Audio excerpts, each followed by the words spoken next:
Halo semuanya, balik lagi bareng kita bertiga di Crime Lens, tempat kita ngulik kisah-kisah kriminal nyata dari seluruh Indonesia yang gak hanya bikin merinding tapi juga bikin kita mikir soal sisi gelap manusia. Dan seperti biasa, gue Hafiza, Gue Panji, dan gue Arini yang akan mengulik salah satu kasus pembunuhan paling sadis di Indonesia karena pelakunya melakukan itu semua demi ilmu kebal. Jadi, pelaku utamanya adalah Muhammad Delvi yang biasa dipanggil Buyung. Ia merupakan anak dari dukun ternama di Siak yaitu Basri Tanjung. Sejak kecil, Delvi tumbuh dalam lingkungan yang syarat dengan praktik mistik dan ritual-ritual goib. Ia sering melihat ayahnya melakukan ritual perdukunan dan bahkan ia pernah dimandikan dengan air dari 7 mata air berbeda dan kembang 7 rupa. Nah, sejak kecil, Delvi kagum dan terobsesi ingin menjadi seperti ayahnya. Singkat cerita, saat kesehatan Basri menurun, ia berniat ingin menurunkan ilmunya ke Delvi. Namun, untuk menjadi dukun seperti ayahnya, Delvi harus memenuhi suatu syarat. Basri berkata, Kalau kau mau jadi dukun seperti ayah, syaratnya kamu harus mengumpulkan 7 alat kelamin laki-laki yang sehat dan meminum darah yang mengalir dari sana. syarat itulah yang membuat Delvi sempat menunda niatnya.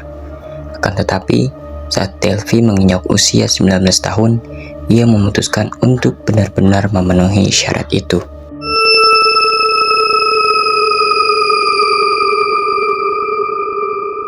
Awal 2013, Delvi mengenal bocah 6 tahun bernama Febrian Della yang dikenalnya karena sering bermain di sekitar tempat jualan sate milik kakak Delvi.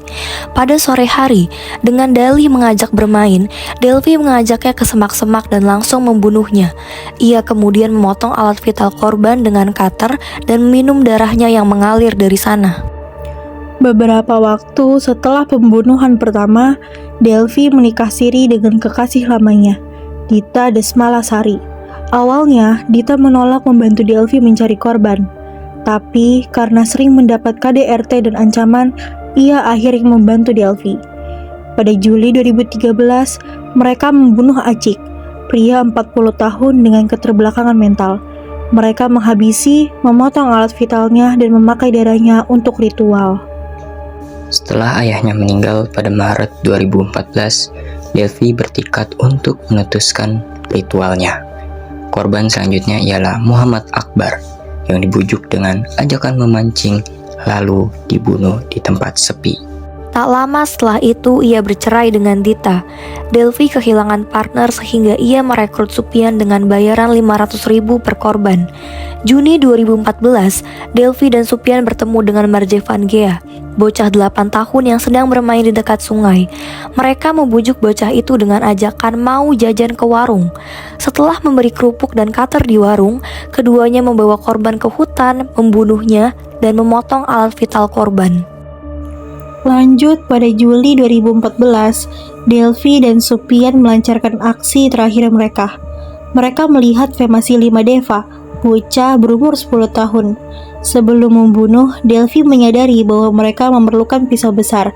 Mereka lalu mengajak seorang remaja bernama Diki Pranata untuk ikut dengan alasan ingin memancing. Hei Diki, mancing yuk. Sekalian gue minjem dong parang bapak lu. Sambil meminjam parang milik ayah Diki, Diki tak curiga dan menuruti ajakan itu.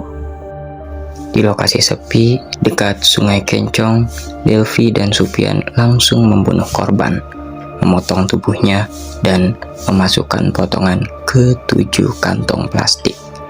Daging itu kemudian dijual ke warung sekitar Siak dengan harga murah dan dengan iming-iming bahwa itu adalah daging sapi.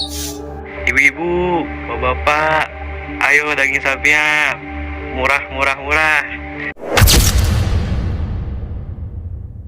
Kasus ini terbongkar setelah keluarga Femasili melapor pada 20 Juli 2014.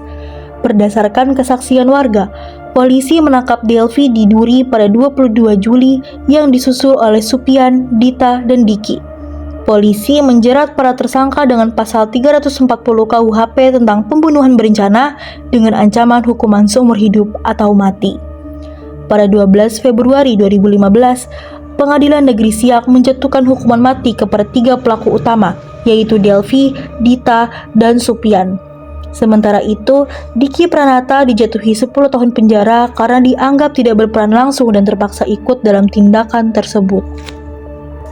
Di dalam sidang terungkap bahwa warga yang membeli daging dari Delvi mengaku sempat memasukkannya atau memasaknya dan tidak tahu bahwa itu adalah daging manusia. Hakim pun menangis saat membacakan vonis karena kejahatan Delvi begitu keji. Kasus ini menjadi salah satu tragedi kriminal yang mengerikan di Indonesia. Berawal dari obsesi seorang pemuda untuk mendapatkan kekuatan spiritual, berakhir dengan hilangnya nyawa-nyawa tak berdosa. Oke, sekian dulu untuk hari ini. Sampai ketemu di episode berikutnya. Dan jangan lupa untuk selalu melihat dunia dengan lensa yang lebih waspada. Karena di balik setiap kisah, selalu ada sisi gelap yang menunggu untuk terungkap.